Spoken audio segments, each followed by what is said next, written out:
Hello guys, nandito ngayon tayo sa Dagupan Street para mag-upload ng bago nating video ngayong November 18, 3:15 ng hapon.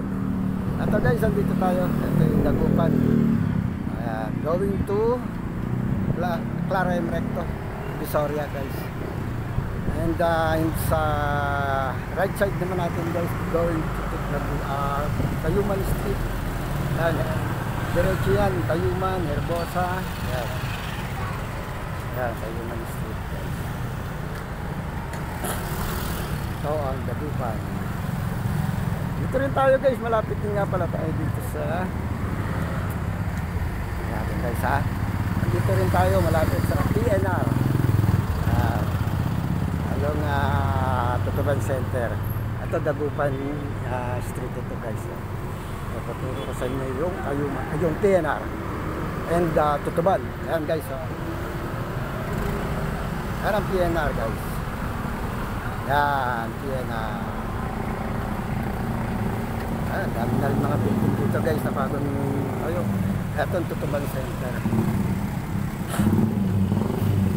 Ayan, PNR yan guys.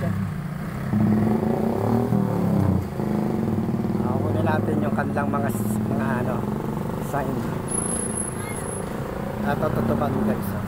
Ayan, pasukan, entry point. Ayan,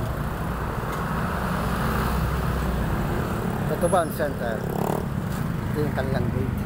Ito yung PNR guys. So ayan, may lumang tren pa na Ayan, PNR.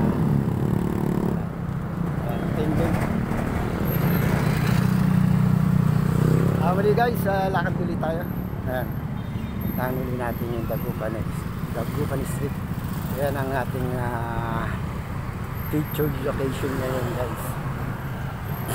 Ito, halos loob na to guys ng Tutuban Center. Sakop na to. Yung mga daanan na to, mga pumapasok. May gate sila rito. Ito guys, sinasara yan sa gabi.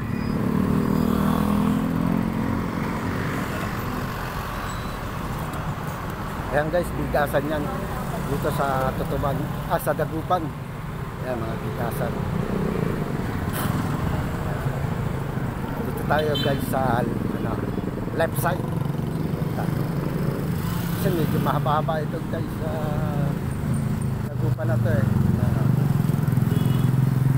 Ito Dagupan yan, going to Clara M. Recto. Yun guys, yung mga building na yung recto na yan.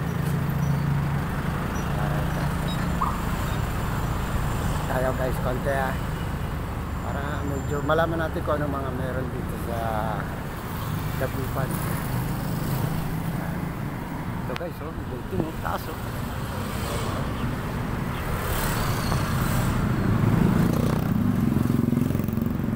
guys, sa mga hindi pa po nakakapag-subscribe sa Kautak TV, yan. Dating Roel Lopez TV yan guys, ngayon Kautak TV na.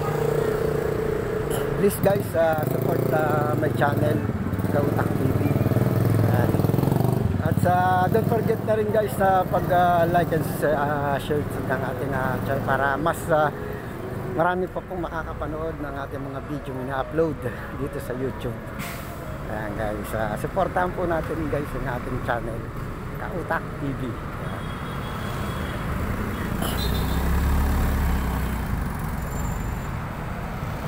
Ayan guys, Dagupan Street. Medyo traffic kasi maraming mga truck ngayon guys yung mga bigas. Ayan, ito